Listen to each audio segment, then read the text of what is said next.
Hello everyone, welcome back to our YouTube channel. और आज का जो हम टॉपिक डिस्कस करेंगे वो हम डिस्कस करेंगे पॉलिटिकल थ्योरी का फर्स्ट टॉपिक जो है nature and significance.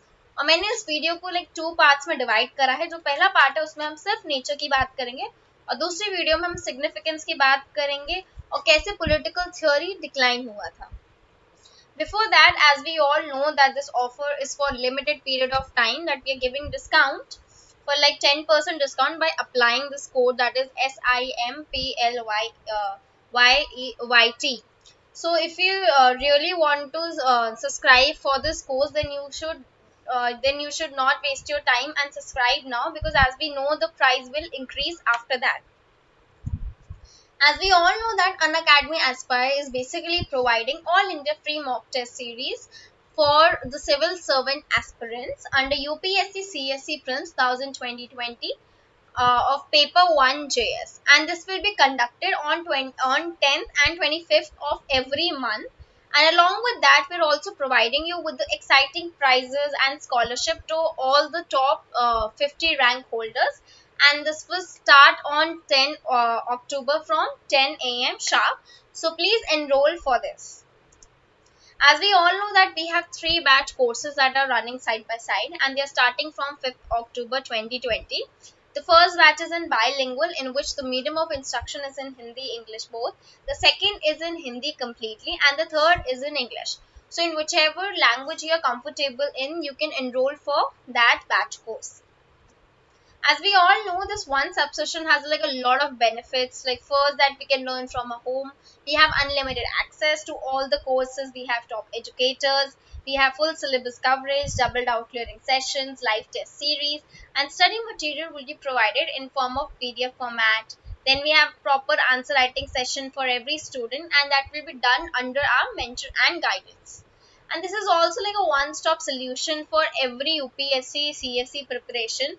We don't need to go anywhere, we just need to enroll for this course, because they have we have structured batches with top educators, batches in Hindi, English, bilingual, late night, as well as 2-year batches, 100% syllabus coverage, prelims, main test series, double doubt clearing session. We have daily current affair practice. Along with that, we'll also provide you with your performance analysis on a daily basis, and we'll also prepare you for interview. So this is basically going to help every student.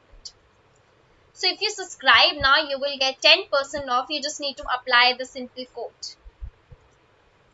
As we all know that Unacademy Champions Conclave was held, and with the power packed session with all the toppers of UPSC CSC 2019, and this conclave was must attended for every UPSC CSC aspirant.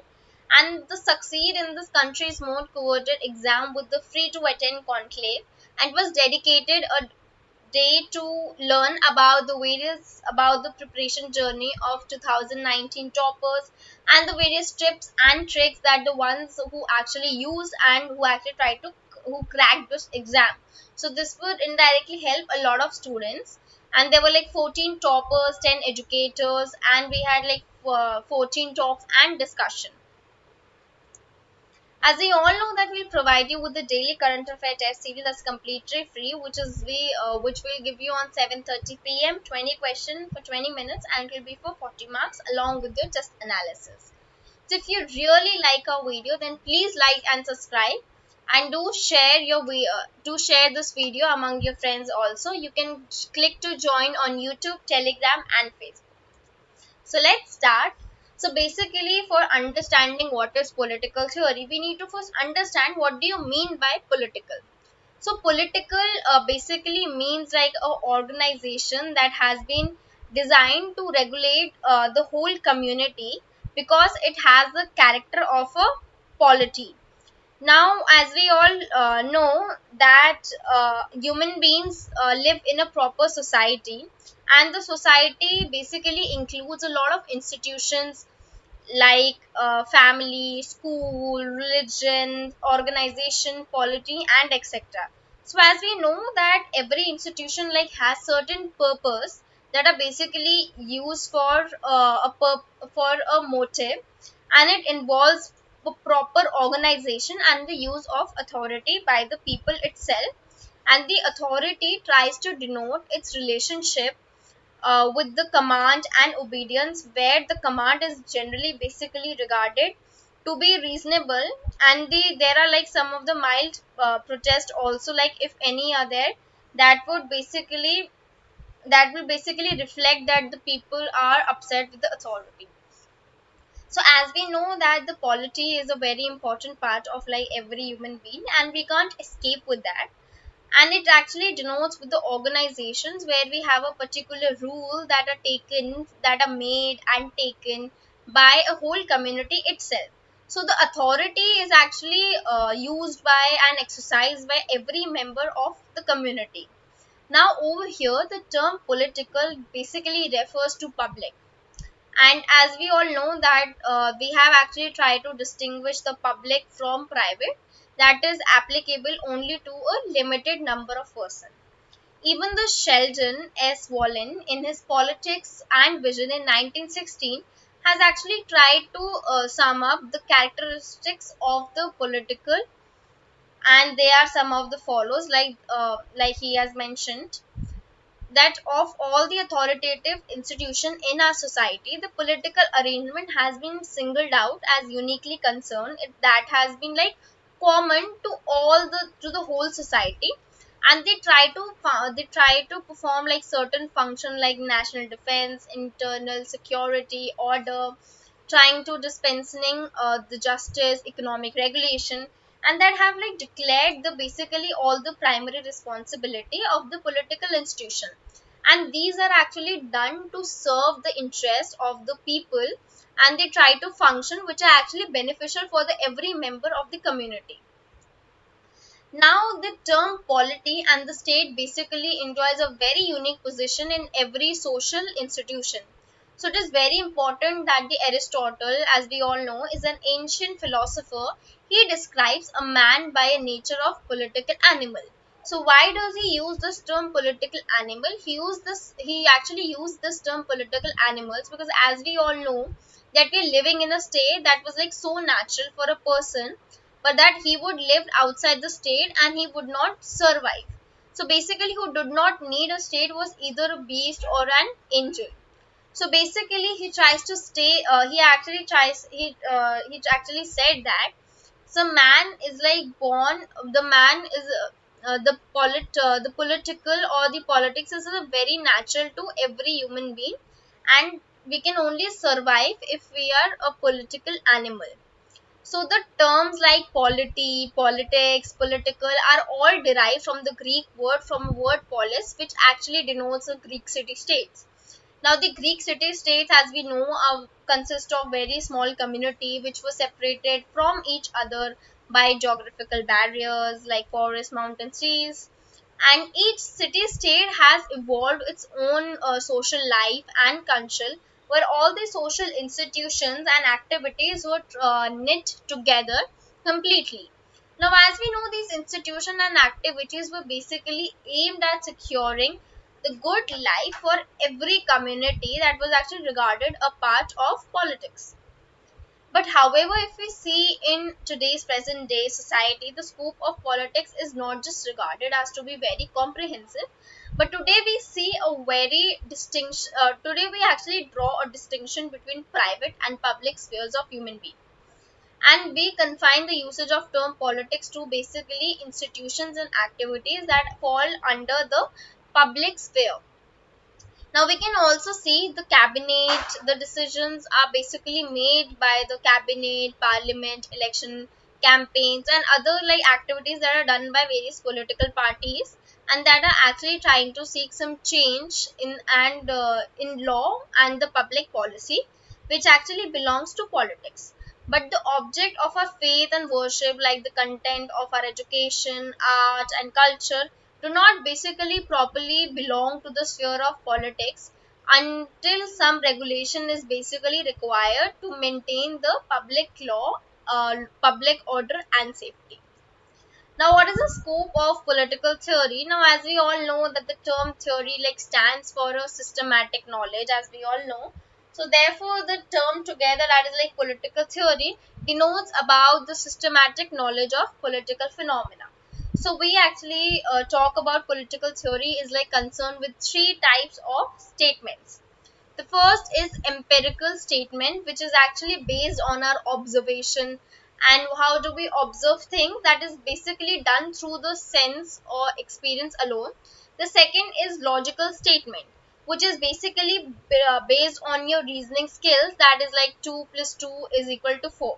So basically you need a reason and a logic to undermine, to basically determine this as a logical statement. And the fourth and the third is the evaluative statement, which is actually based on the value judgment. And this evaluative statement is like very subjective to every individual, because every individual values like varies a lot. And like we can take an example, like the men are born free and equal. Now the political science basically relies on the empirical and logical statements, but it is also argued that the correct observation and correct reasoning by different person would lead to some of the similar conclusion. So therefore, they have actually said that the empirical and the logical statement are basically capable of verifying whether the evaluator statement is correct or not. On the other hand, we can also say that the evaluative statements are basically based on the groups and individual preferences that may differ from person to person or group to group. Therefore, this is not a reliable method in actually determining that what is right and what is wrong, and what is good or what is bad. So this is not a scientific method that can be used for the purpose to for the purpose of the universe or human life.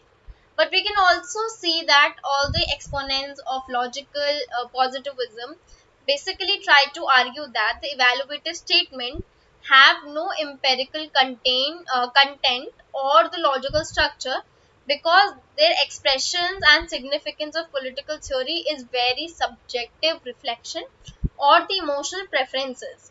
Likewise, the champions of scientific method that has been used to study of politics insist on a value free or value neutral approach by a lot of political scientists.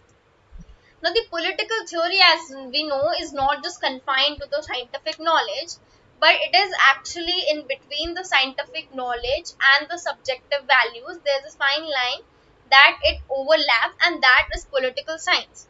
And it equally concerned about the determining the various values that comes with the scope of the philosophy that is there. So we cannot basically accept this view that all the values are based on individual and group preferences. But on the contrary, we can also see that the values do have a sound logical structure, unless we make a mistake, like we make mistake from them that are complete biased statements. Now the upholders of different values can also be like invited to have a dialogue and to have an opportunity to understand each other points of view, and to convince each other that has been like probably basically to agree on certain universal principle that has been judged the valid that has to judge the validity of all the values.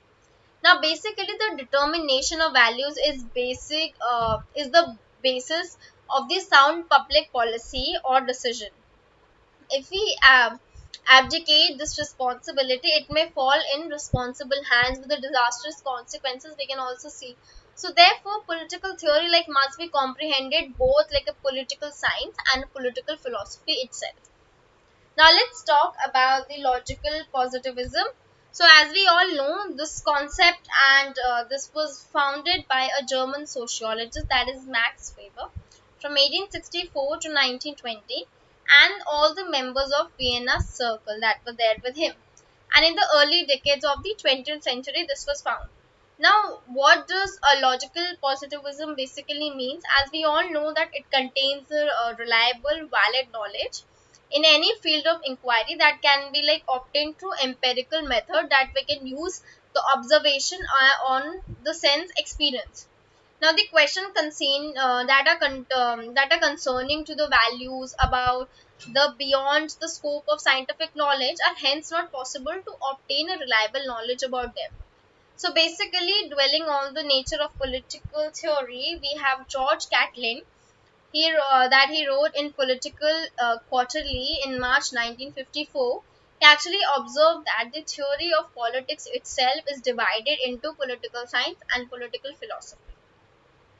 Now, if we see the combining the study of political science with sociology, Catlin basically tries to assert that it is a supreme virtue of fusion between sociology and political science, that it will actually enable us to basically to be a sharp eye for a phenomena that can be controlled in many other forms over the processes of whole social field.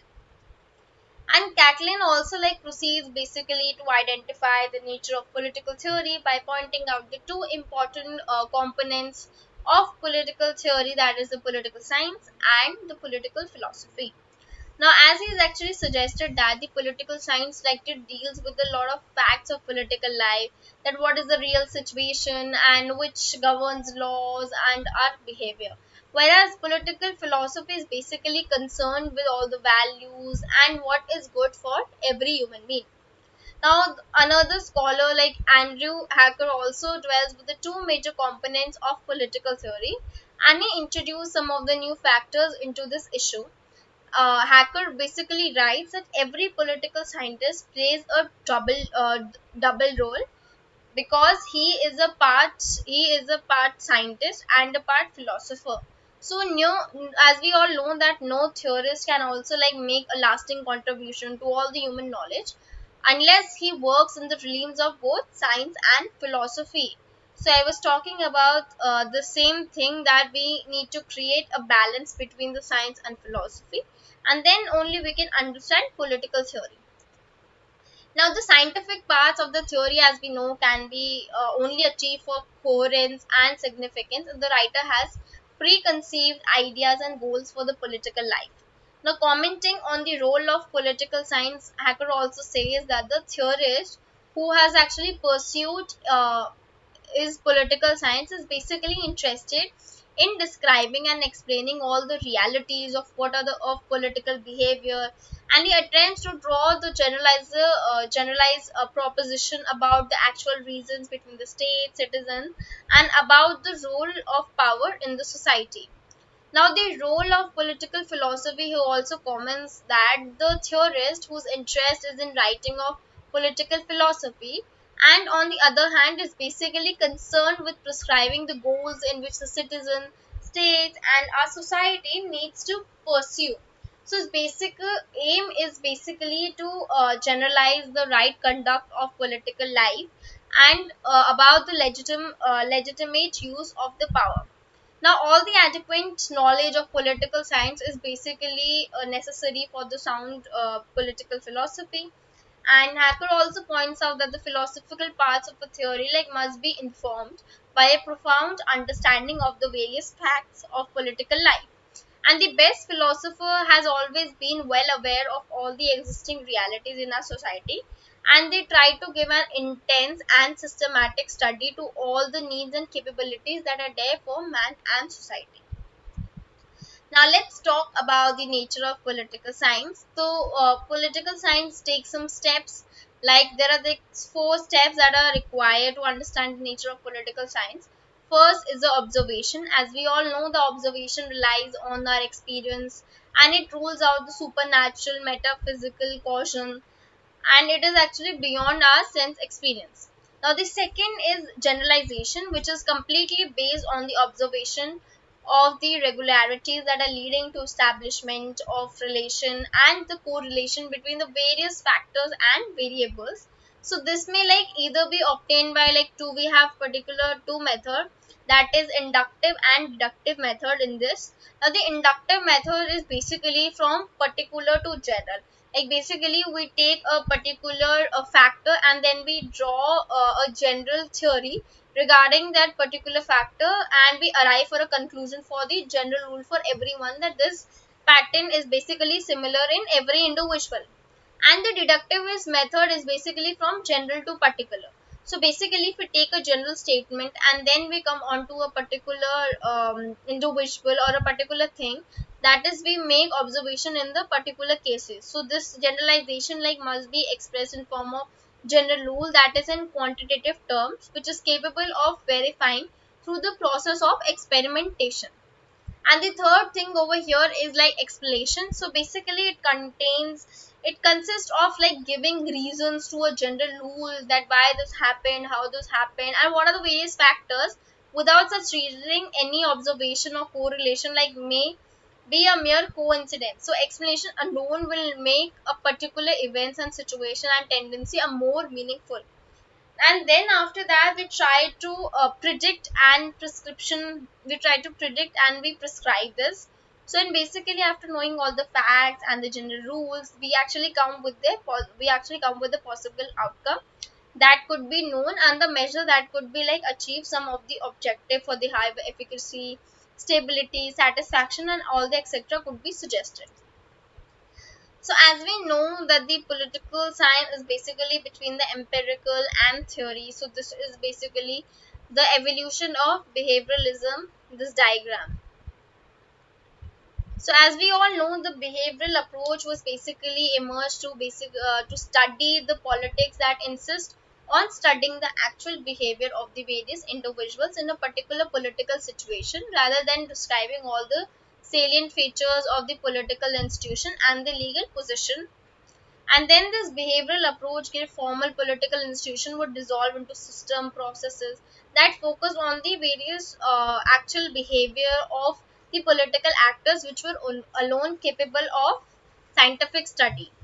Then we can come on to like the post behavioral approach, that we can say that basically it try to insist on making the achievement of political science to the human values and all the ends.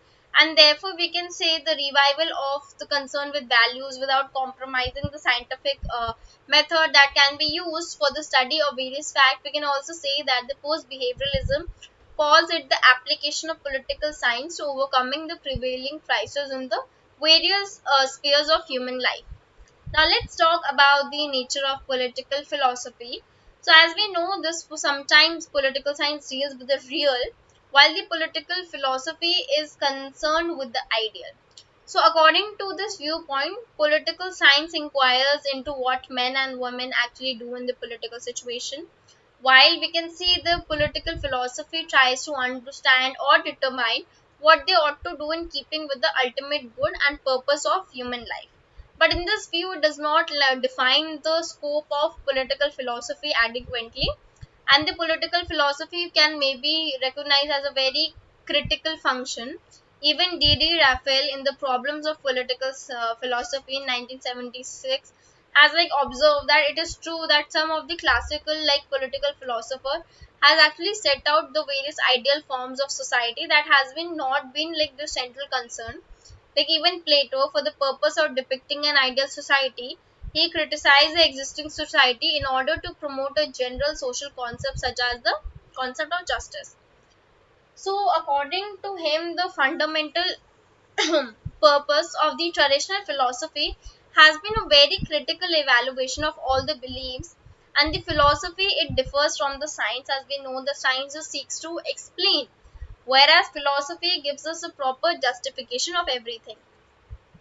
Now, the term justification basically implies an attempt to give all the rational grounds either by accepting or rejecting its beliefs, which is normally basically granted without even thinking of any grounds. So, this concept is closely related to function of political philosophy is the clarification of concepts. And as the Raphael also pointed out, there are many concepts like the society, authority, social class, justice, liberty, democracy that are not only highly general but also vague in nature. Now, if we clarify, all such concept are basically like has involves three related purpose: analysis, synthesis, and improvement of the concept. Now, the analysis of concept, as we know, is basically contains the all the elements and it ways of definition, like defining the sovereignty as the legal supreme authority, and the synthesis of concept is basically showing the all the logical relationship between the two concepts. So that's showing the concept of right that involves also obligation also. And the improvement of concept is basically recommending a definition and use that will actually assist to clarity and coherence, such as recommending the concept of sovereignty that should be applied only to the legal authority of state and not to the coercive power. So we have finished the first part of this video. If you really like my video, you can like, subscribe, and share.